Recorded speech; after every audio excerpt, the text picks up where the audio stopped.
Enjoy a seat at the table for great conversation and good company. Welcome to And Good Company. I'm Sarah Fiedelholz. We all know a great dinner party isn't really about the food. It's about the people seated around the table engaging in lively discussions. And Good Company gives you a seat at the table to enjoy smart and interesting conversations as they happen.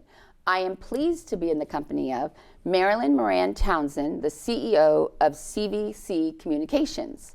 Welcome. It's wonderful to be here. Thanks, Sarah. So first of all, your job title is CEO of CVC Communications, but you are so much more in terms of your involvement and engagement in the community. And when I was thinking about having you at this table and really being excited about it, because I really see you as a trailblazer, and really you truly are an example of really building up, you focus mainly on women, but building up people to strive and get the roadblocks and challenges out of the way and help them succeed and reach those whatever achievements they want to. And I think that doing that selflessly without any agenda or thinking you're going to get something back or anything is really impressive. And so I was wondering, I wanted to start with, because your career where you started, you really were a trailblazer then. So I wanted to start with a little bit about your background, and then how did you become such this advocate and and the emphasis on civic duty? Where did that come from? That's an easy question for me, because I came from this absolutely wonderful family where my parents and my siblings all lived in an environment in a small town in Oklahoma where if you didn't do it or start it or nurture it, it wasn't going to happen. And so my father was mayor of our hometown. He had been in city council before that. And then my mother had been on stage in the original cast of South Pacific in London. And she came to what could only be described as arts barren Oklahoma. And so she started all of the arts activities in the hometown. And my parents, from a really, truly one of my earliest memories was that they engaged the family in cutting and assembling, posters and putting things up in windows of the local stores. And so from a very, very early memory, it was just the only thing that was important for the family was to give back, was to contribute, was to serve. And it was the highest value in my household. And I'll tell you, Sarah, I was absolutely shocked when I got to my first job after college in Florida, and I immediately volunteered for their United Way, and I went door to door, and I had the door shut in my face so many times from people who said, "Oh, I gave when I lived up north, and I don't want to do anything now," and I was just so surprised, because I truly thought that everybody had had the kind of experience I had, and I expected that everyone was going to be involved in their community. I am so grateful to my parents and my family for doing that. And at the time you were growing up and living in a small town in Oklahoma, there probably was a lot of what we would now consider the biases of what women's duties are and men's duties are. And now, was your mother very encouraging you to go out and get an education and get a career? And absolutely. So talk about how that shaped you, and then go into where you went. Well, my parents made it very clear to me also from an early age how important education was, and it wasn't a matter of if I was going to go to college, but where would I go.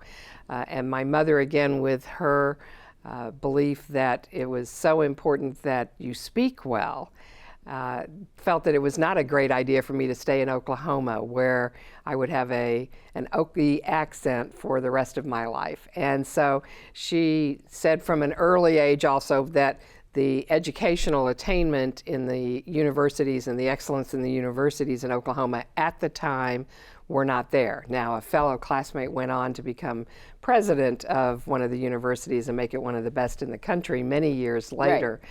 But it was destiny that I was definitely going to leave for somewhere else.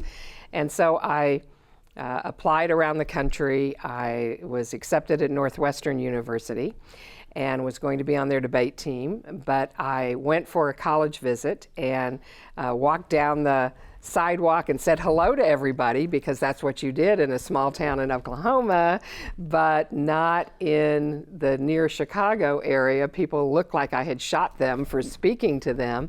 And I thought, oh my goodness, I'm going to be so unhappy here. And right at that time, an upperclassman who had gone on and was working on her master's at Purdue contacted me and said, why don't you consider Purdue? And I'll introduce you to the head of the radio, TV, film department. And so I came out on Thanksgiving in my senior year, went to that department. I was so impressed that what I considered to be an Ivy League school head of dean of a department would come out and meet this lowly high school kid from Oklahoma on Thanksgiving, that I immediately went back and enrolled. And so that's how I ended up at Purdue. Now, did your parents have college education? Well, interestingly, my dad did. And he actually thought he would be a journalist, but he looked at what the pay scale is for journalists and decided that wasn't such a great idea. At that time, a lot of male journalists, because they looked to have to raise a family at that time. Right. You know, and, yeah. Right. It's still true. You don't become a journalist because you want to make money. That's right. That's right. So he went back into business with his father and was very successful and a huge philanthropist in Oklahoma. My mother gave up her career to marry my father and to come to America. And her career, her education actually formally stopped at age 12 when she joined she was signed by an agent and she went on the road as a child actress in England, and was shepherded by this woman who really took great care of her and made sure that everything was very proper. But she got a real education of the world, and she was a very curious person, and so she still is. And so she would always be asking questions and learning more, and she continues to this day. But her education was different. Right. But does she live still in Oklahoma, or does she? Yes. Yeah, Mom and Dad's still there. So obviously then, being from England and a child actress, we could understand why diction and presentation and how you speak is very important. Absolutely.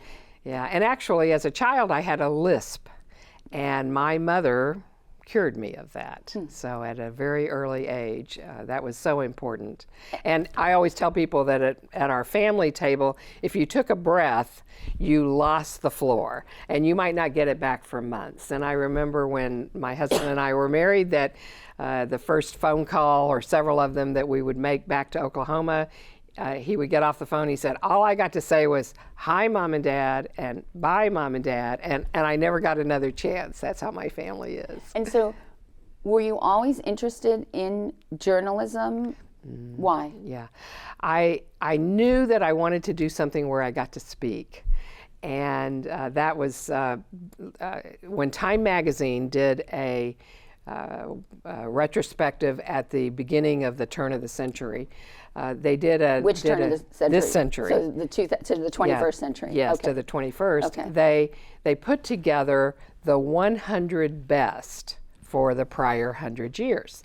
And one of those things, they had odd categories, but one of those things was the best high school debate program in the country. Well, and it was my high school. Yeah, I was going to say, isn't Oklahoma, I mean, from a high school level, isn't it known for always going to the top debate? Yes, it is. It's very, very tough. But in the case of my little town of 7,000 people and my class of 105, we had the best debate program in the country. And the reason was that the superintendent of our schools was our debate coach.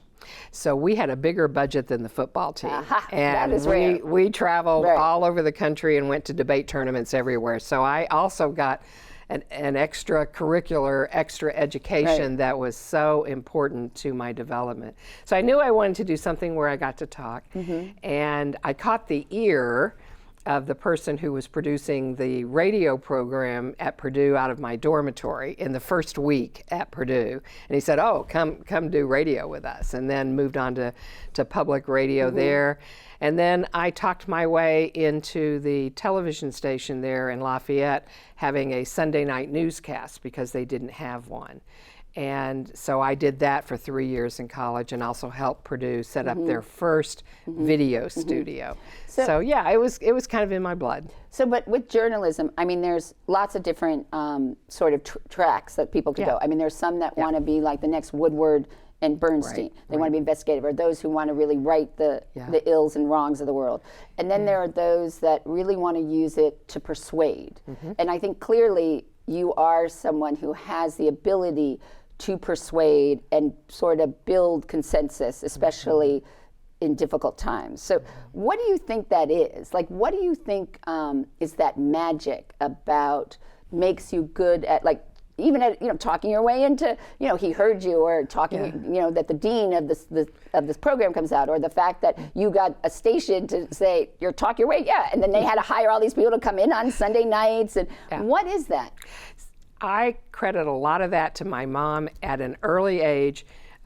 She always had a puzzle going in the house, and we were doing puzzles all the time. Like jigsaw puzzles? Jigsaw puzzles, yeah, and other kinds, but particularly jigsaw.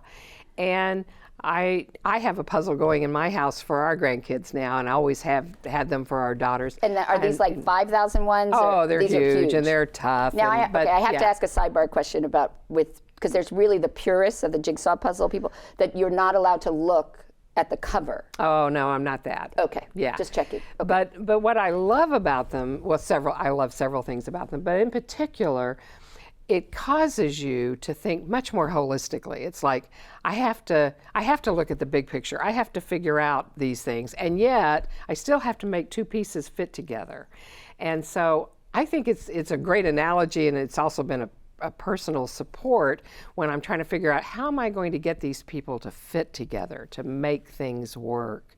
So I'll give you an example of that, and it's one of the reasons that I've chosen purposely to be engaged in lots of different civic organizations in the community. And when we mean lots, and very diverse. I mean, they go from supporting women to United Way to helping homeless. I mean, you have done it all.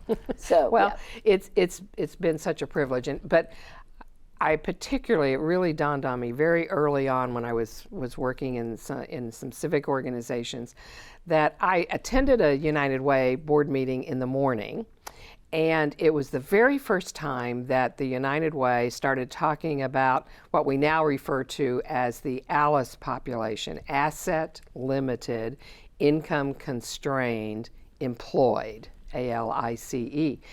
And so we at that time referred to them as the working poor. And United Way had done a study both nationally, and we had confirmed it locally, that the majority of people that United Way helped were the working poor, which at the time was such a revelation, because we assumed it was people who were not employed, and that wasn't the case. So this revelation happened in the morning.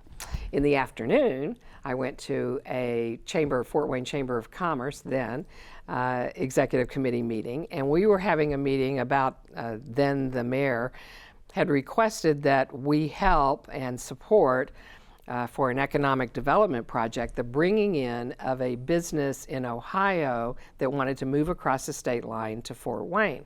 And it was going to produce a lot of jobs. Jobs are good. However, these jobs were paying minimum wage and had no benefits.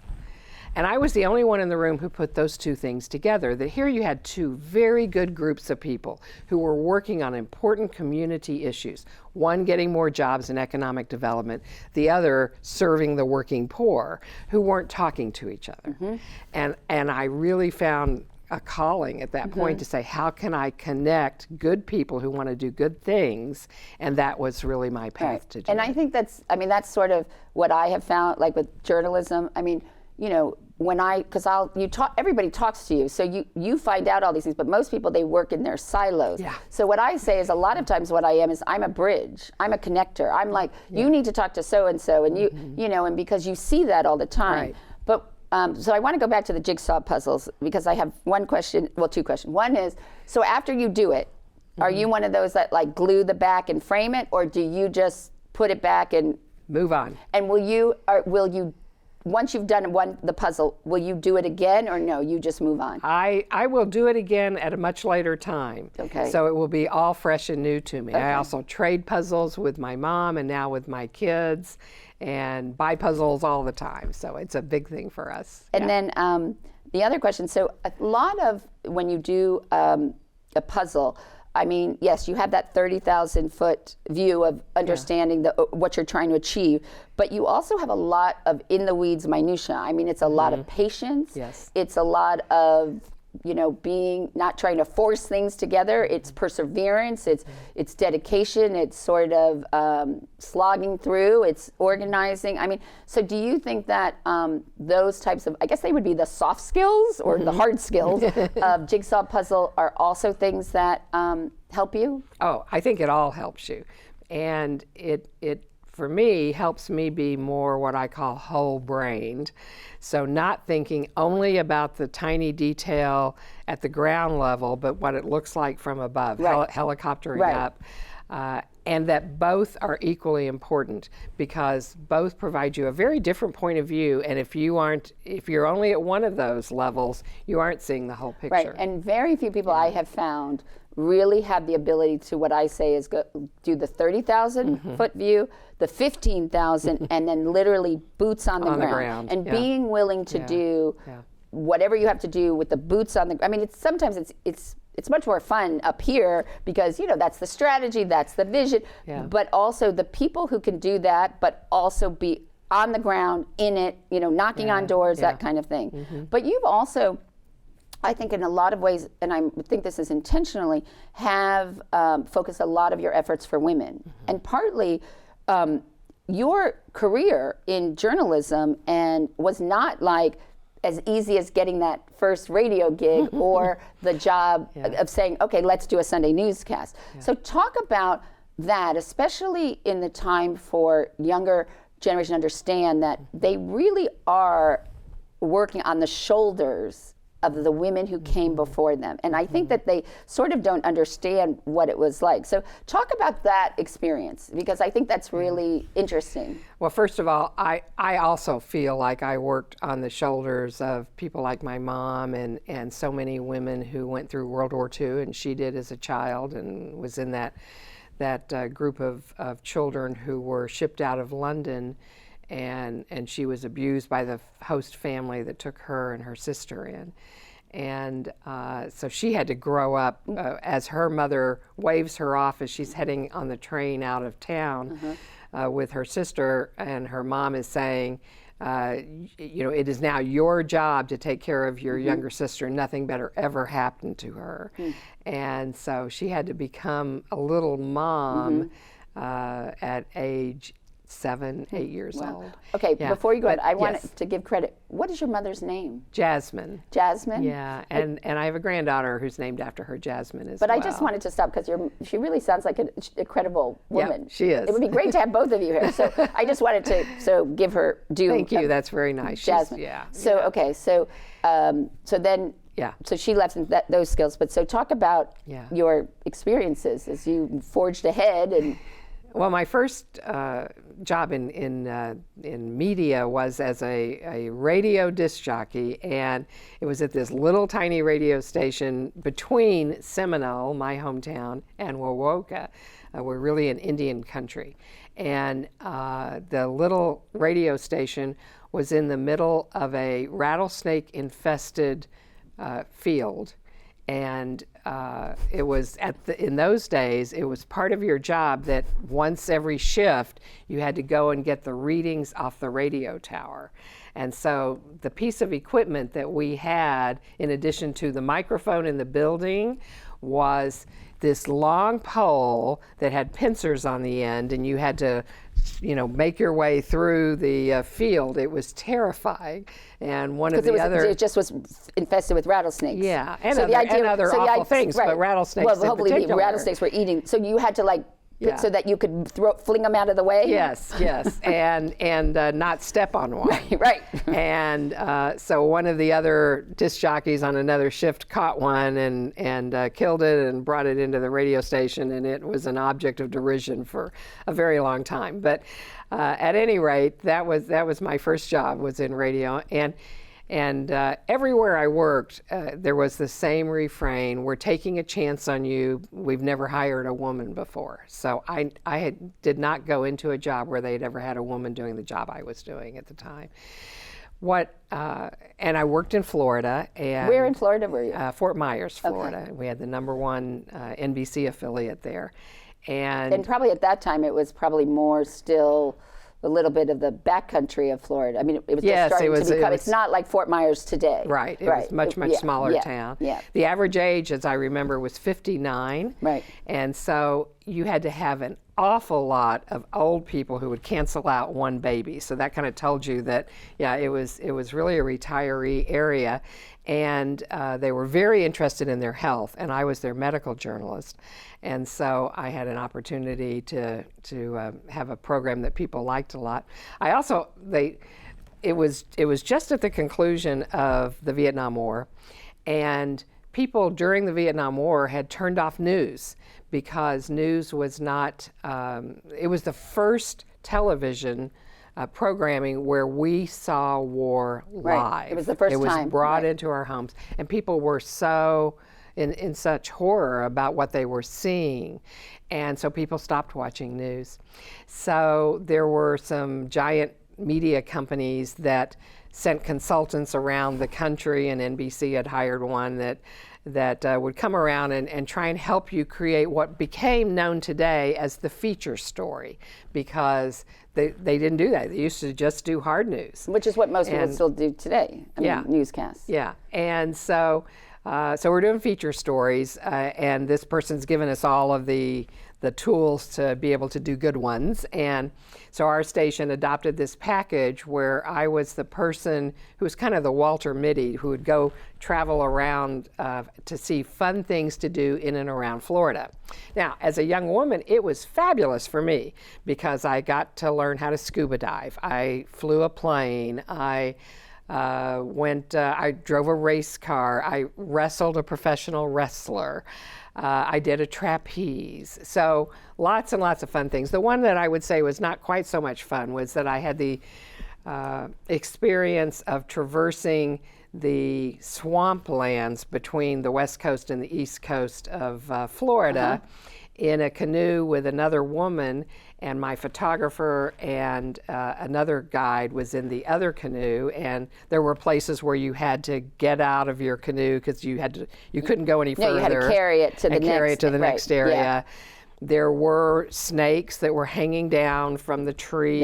There was a lot of alligators. Wild boar. But when the alligator that I saw on the side got into the water and started swimming toward us, and we're in a canoe, and I said, "Oh my, what do we do?" And my guide said, "Pull up your oar and sit here very quietly." And the alligator came up and it bumped our canoe, and then it just sat there listening and watching, and it finally tired after about a half hour and went away. And I'm thinking, they are not paying me enough for this job. But anyway, it was a wonderful experience. And when you went and did all these things, because I mean, that's the type of journalism, I call it try it, you'll like it, where people, like I got to, because I would get people to tell me what they wanted me to do, so I got to wrestle when I lived in Miami, an alligator. Okay, yeah. But when you were out doing all these things, did you hear that? And there probably wasn't any that said, "Oh, you're a woman, you can't do that," right? So I mean, or did you still hear that? Living in Florida at the time, there were. It was shocking to me how tremendous the biases were against lots of people. Anybody who was different and was doing something that wasn't expected. And so there was a lot of that. And it was surprising to me how open it was. People didn't think a thing about saying something that was incredibly hurtful Right. to a person. So I wasn't a great fan of Florida, and I'm very fair-skinned and burn very easily, Right. and so it wasn't the best place for me. So we had an opportunity to move back to Indiana for my husband. He is from Indiana. And to take a job that Hilliard Gates, who is a legend in television here, had decided that he wanted to start a weekend newscast, and that we could be hired to. Because your husband is also, is he Right. still, he's a Yes. journalist as well, Yeah. right? Yeah, and I should have said that in that job in Lafayette first, and then in Florida, and then in Fort Wayne, every single TV station where we ended up working, every single one of them had a nepotism policy that they wouldn't hire spouses, and everyone made an exception. So Wow. I'm just used to people. Right. I'm going to find a workaround Right, one way or right. the other. Well, so I did. I'm curious though, of two things that you said that, so this was like the early 70s, right? Yep. But if we can fast forward to today, and two things that you just said are still relevant. One was you said that people turned off the news. They just weren't interested. They got tired of what they're seeing. Right. We have that now. Right. And then this idea that you said that people had biases and said very hurtful things, and we have that now. Right. So when you think about your career and this period, the issues that you faced then, although some things have improved, yet some things have gotten worse and some things have stayed the same. Yeah. What is that? How do you reconcile that, or what do you think that means?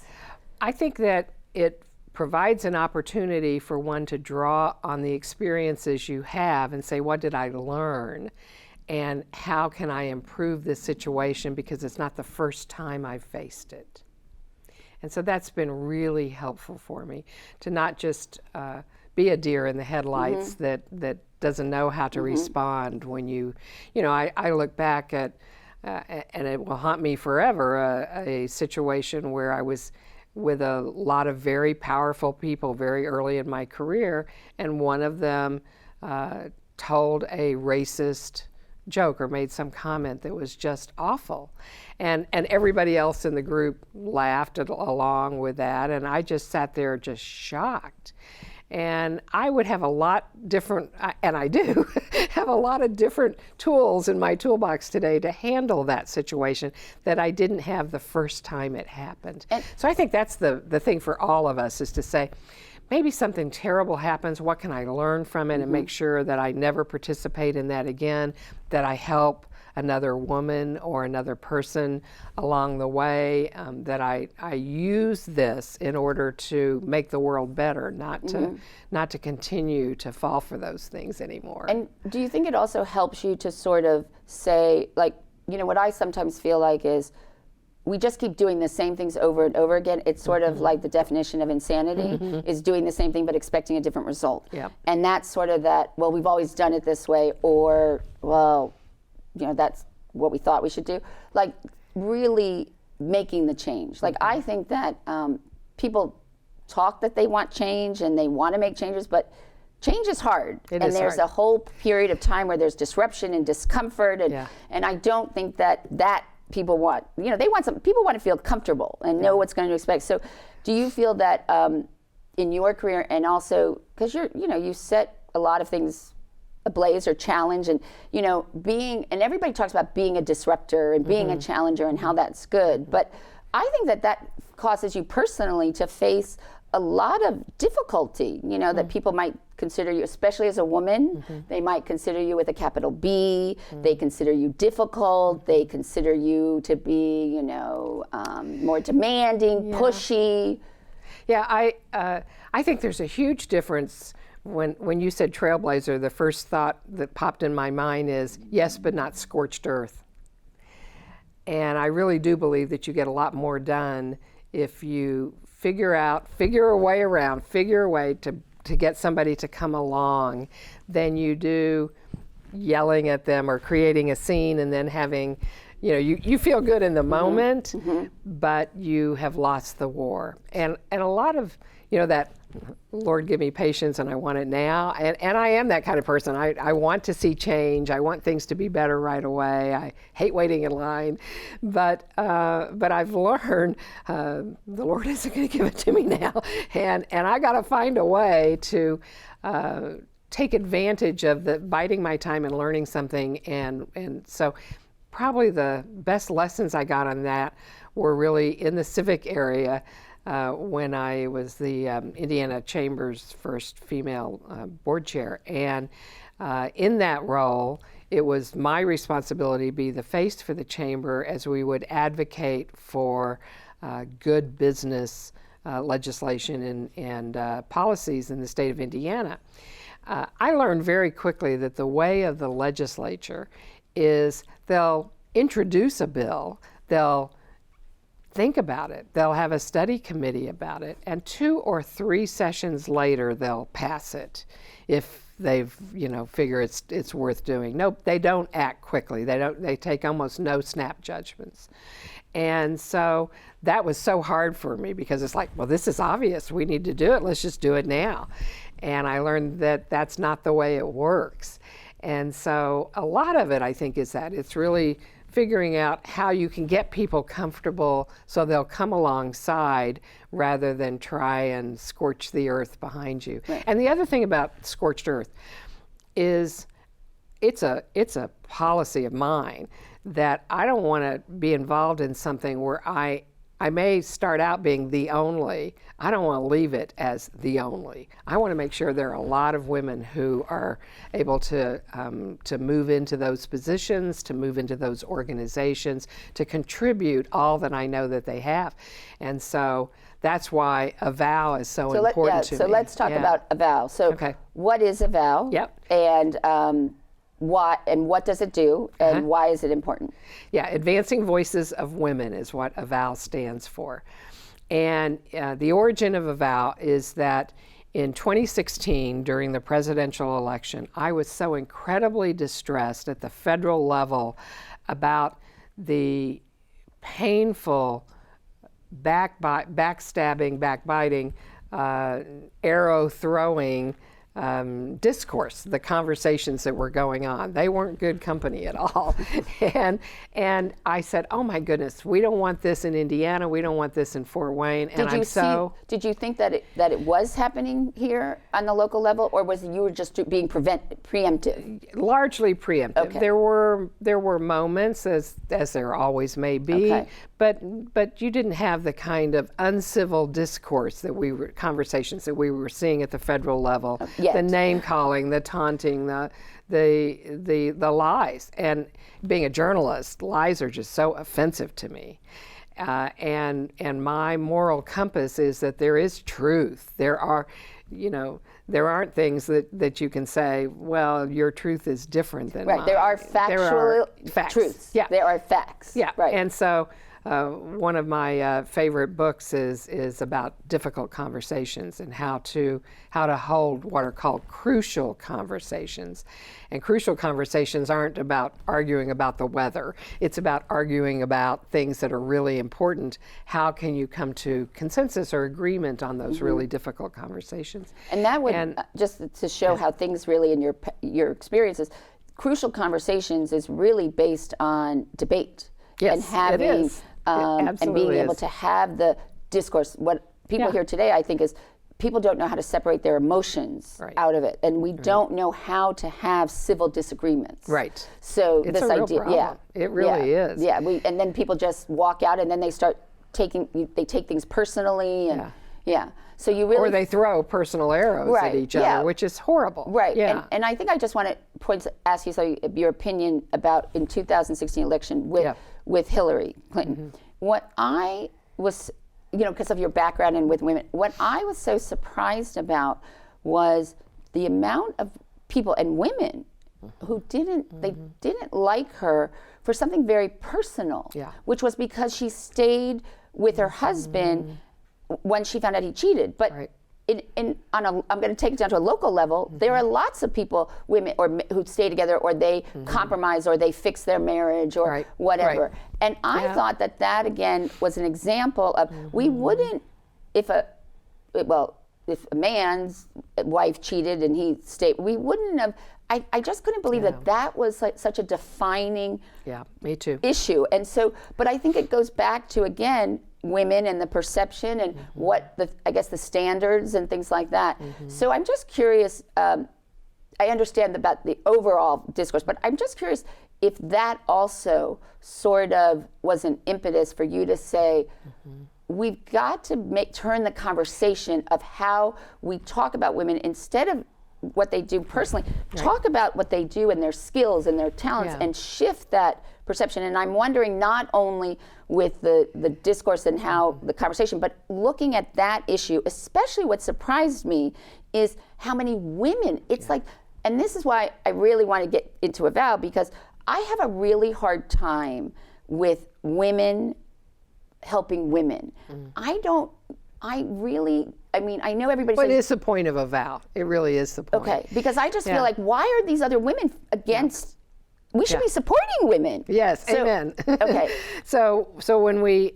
so you saw all of this going on. I saw all this going on. And you're watching it and reading it just like the rest of us. In and real most of time. us would just talk back to the TV. Yes. And so then what did you do? So I was particularly struck that, for me, it was the most public display of personal politics and personal attacks in politics that we've seen in forever, really, in the U.S. I mean, there are some odd examples from the past, but this was just day after day after day of that. And so I thought, I'm going to start a conversation with friends, with colleagues, with clients, with people that are on my several thousand email list, not a social media at that point, and just see if we can start talking about and brainstorming how in our local communities, wherever we happen to be, and not all Fort Wayne, so these were all over the world actually, in our local communities, what can we do to either restore or preserve the kind of civil conversation that won't become what's going on in Washington right now. And I was so heartened by all the people who responded to that. And we had lots of conversations about things, really tough issues via email that we don't all agree. So did you send out a survey? Did you just send out an email? And nope, started the conversation. So you sent out like a weather balloon and just said, are you thinking about these things? And then are you interested in kind of, do you want to opt in? Do you want to keep this conversation going? It was interesting to me, Sarah, that out of all of that, there was only one person, and there were hundreds that joined that conversation. And these are all over the world. All over the world. But there was one person, and it was one of my husband's cousins. And he wrote me the nastiest email back that was full of expletives and don't ever contact him again. And it was shocking to me because I didn't know that. I didn't know him real well anyway, but to see that side of him. But it also pointed out to me that the way I see the world isn't the way everybody else sees the world. And that's so important. And again, that United Way and Chamber of Commerce story. But it also went back, you learned that when you were young too. I did. So we're really showing this thread of how, then you saw that, and then. So then Rachel Tobin Smith, who's one of my heroines. Who is she? So she used to head SCAN. She's retired from that now, and she's fabulous. She has been involved in some temporary CEO positions because she's so good at this. Everybody wants her. She's been very involved in the resurgence and regeneration of the Fort Wayne Urban League and many other and she stepped in for I think it was Vincent Village for a while. Temporary CEO there. And so she was on my email list. And so she contacted me, and she contacted Patty Hayes, who ran for city council in the 4th District. And is also the executive director of AWS. AWS, right. And Faith Van Gilder, who's now the marketing and development VP, I think is her title, for the Girl Scouts. And we should also note that she had her own firm, and then she worked. She was with an agency, and she was a journalist as well. Yes, and she was previously with the News Sentinel. Yep. And we, the four of us came together. Now, did you all know? Well, you knew the other three. Did the other three women know each other? We knew each other. I knew Rachel best. Right. I knew Patty pretty well. I didn't really know Faith at that point. But we came together and said, Marilyn started this conversation. Can we get this going? And all three of the other women had just gone to the Women's March in Washington. They were fresh off of that. So this was January of 2017. And as we brainstormed, what could we do to advance the voices of women in our own community, and do that in a way that really both teaches and helps women practice civil conversation and become leaders of that in their own spheres of influence. The very first idea that we had was to create a guest column at the Journal-Gazette, and so we met with Julie Inskeep and Karen Francisco, and launched the idea, or broached the idea of, what if we supplied a woman who would write a column, different women, every single week, and that column would be thoughtful, it would be well researched, and it would not be a rant. And it was an Those opinion. three things. I mean, and it was an opinion. It was an opinion. So Right, it was it giving a wasn't- perspective. it wasn't a news story. No, it was not a news story. So Yeah, it was and giving a opinion writing, perspective. and I'm sure as all the women who have contributed to that, and you and I know, is the hardest type of writing to do. It is, absolutely. Because the amount of research and balance, and it's not just espousing what you think. Right. So it is what I think are the two hardest types of journalism, that and personal essays. Yes, it's very hard. You're absolutely right. So you had to also then talk a lot of women in the community to also want to tackle So this. 52 of them every year. So every Sunday in the Journal-Gazette. And you started this what year? We started in, I wrote the first one, and it was in February of 2017. So we're going into our 5th year of doing this every single week. And it has been such a privilege, and it's the first thing I read every Sunday in the newspaper, because I don't always agree. I'm not on the same wavelength as a woman might be on a particular issue, but I so appreciate how well thought out it is, how well researched it is. It opens my mind to things I hadn't thought about on issues that I really care about. And they're very poignant, and they're on a variety of topics. Like one could be about having a child with special needs. One could be about something that the Indiana legislation is doing. One could be about just an experience. And so they're very, and I think what else is important is that there's a picture. Yeah.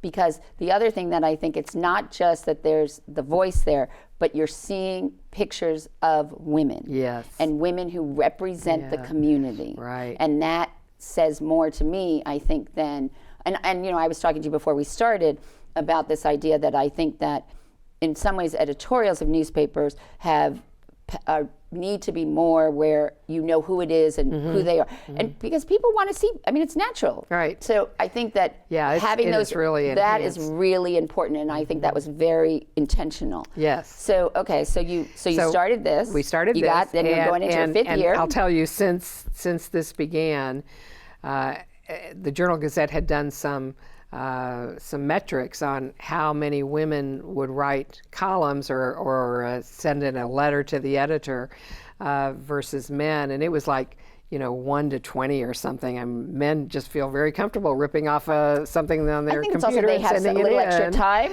I don't know what it is, but there certainly weren't very many women who thought their voice mattered, and now.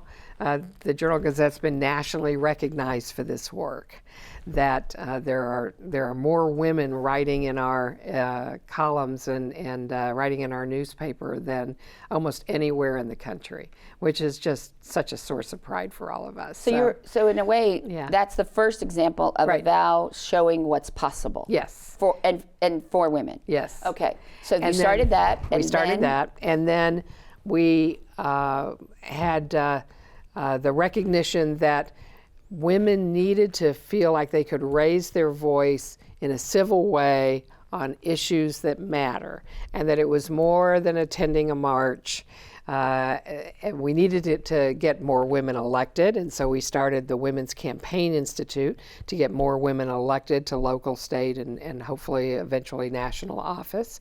And then we also needed to get women to feel very comfortable wherever they sat, whether it's at a family table or it's at the city council, that they were capable of raising their voices and being heard and being understood and appreciated for their point of view.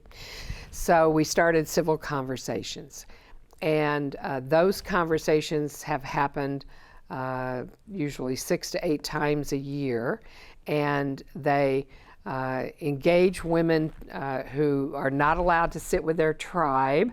You come sit at a table by your birth month or some other identifier. I'm big on that because when I come, I don't like going to events, ironically, where you have a seat at a table because they all come together and then you're like the solo. So I like that you mix it up. It's the echo chamber. Right, exactly. You're just hearing from people who already agree with you. Exactly. So this mixes it up and it engages women on an important topic. The first thing we do is we model a civil conversation where we have people from different points of view present their views about a subject. One of my favorites was let's talk about guns. Right. Yeah. One of the hardest conversations to have. I think the second hardest. Well, we both know what the first. The first is abortion, and we've been talking about that one too. Well, I think it's going to need to be a civil conversation. We're going to need to have. We need to have civil conversations on everything. Yeah. And especially if they devolve into just these personal attacks, you can't. Nothing good comes out of that. But what has been two outcomes from those that have been so heartening. The first is how many times women with really different points of view can still find something in which they are in agreement. That's been wonderful. And so in the case of guns, it was we can agree on background checks, or other things that we can come to agreement.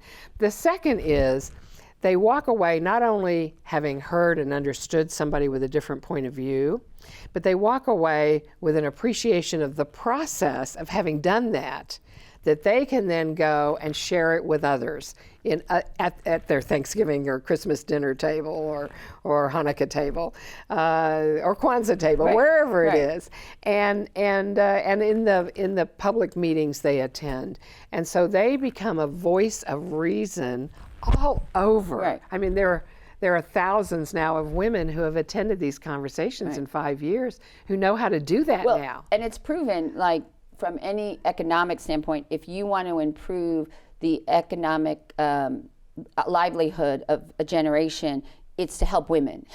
And if you want to, I sort of look at, if you think about why China, like everybody, why are they so aggressive now? Like, where is this coming from? It's because they have an entire generation of men, and they're because all as leaders and no women, but there was no women because silenced it was women. The one-child rule. So everybody got rid of or killed or whatever their daughters. So we have an entire country that is just fuming with testosterone without that balance.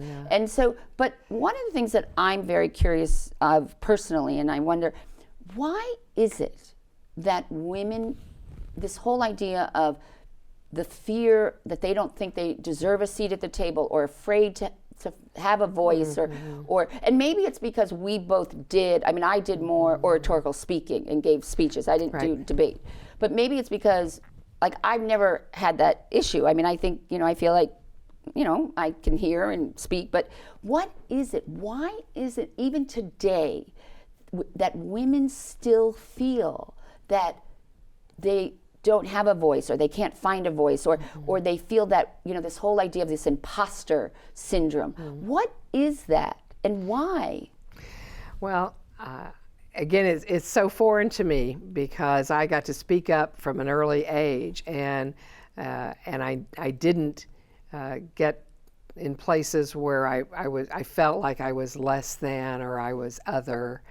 And I'm so grateful for that. And I'm so aware that not everybody has had that experience. And so one of the groups that I also volunteer with is the YWCA and the Circle Committee that raises money for the domestic violence shelter and for their domestic violence education programs. And they do great work. And I get to hear those stories firsthand of women who have faced domestic violence and abuse, and one of the most harmful ways that occurs is not necessarily that the woman's been hit physically, not physically abused, but instead has been verbally abused, has been told how much she is worthless. Right. And how debilitating that is. And so I really encourage women to be on the lookout for that and to find ways to help women and they out say of that, those situations. and when people think that, oh, if I was abused, I would leave, it takes 7 times for women to really leave. Yeah. But I want to circle back with a vow and women finding their voices.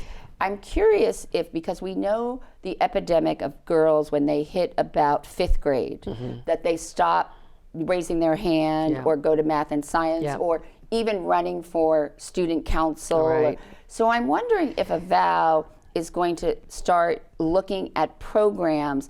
Even, I believe you got to start from the time they're in 1st grade. It's a but great that idea, would Sarah. really help girls get the tools. But then I also feel, sort of like, in some ways we've done a really good job with young girls that we've left our boys behind. Because if you look at that, 51% of college graduates are women now. Right. So I feel like it should be for all, but of course. But in terms of really the issues of and this epidemic of lack of self-esteem and really with teenage girls. So I'm wondering if a vow is going to look at that, because I think also where you get that bug for running for office.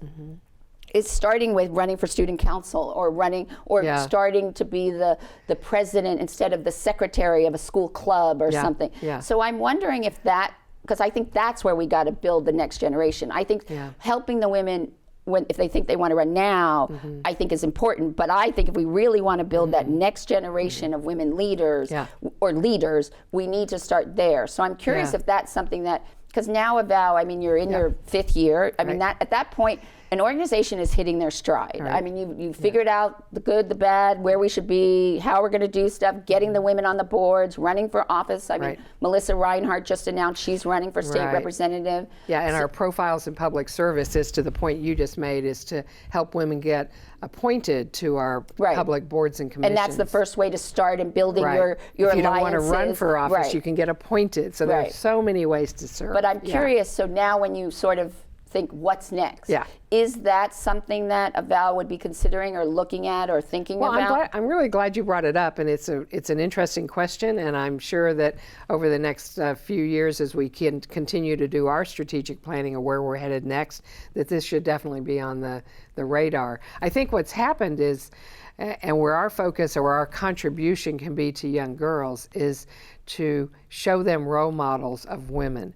And we've had so few women who have been elected to office. Well, we've never had a female mayor, correct? Right. Well, we did. For a very short time. And she was a very good friend, Cosette Simon. Okay. So, but it was a very short period of time, technicality, kind of thing. And but we need to get, obviously, more women who are role models to these young girls, because there's no doubt that the best way that you build a young person's confidence is that they see themselves in that next generation. And that also particularly applies to women of color. And so we had more than half of the women who were in our most recent institute were women of color, and I'm thrilled about that. And we have here in our local community women of color who are standing up and championing so many important causes as leaders in our community. But it's also and we have the first time 2 African American women on city council. But my issue also is, and Ruth Bader Ginsburg said this, if women are 50% of the population, then they should. Why aren't we 50% of the Supreme Court? And why aren't we 50% of the city council? And why is it so hard for us? Like, I just feel like this is my issue. Like, women, regardless of your ethnicity, gender, beliefs, we need to come together as women. And we're 51% of the Fort Wayne, and women are a force. Why can't we and then unite us that way, and then we pick the best candidates or the best woman. Yes. And because, I believe, like you said, when you're talking about the basics that people can agree on, and normally you would call that the least common denominator, right, in math. I think it should be the most common denominator, because if we can start from the things that all women have in common, like I did a discussion here with Sharon Tucker and Regina Jones, and we were talking about that women have a double standard. Okay, now women of color and other ethnicities may have a triple standard, but we can all agree that the deck is stacked against women. So let's start there, and then we can go into the nuances or the issues that certain women face.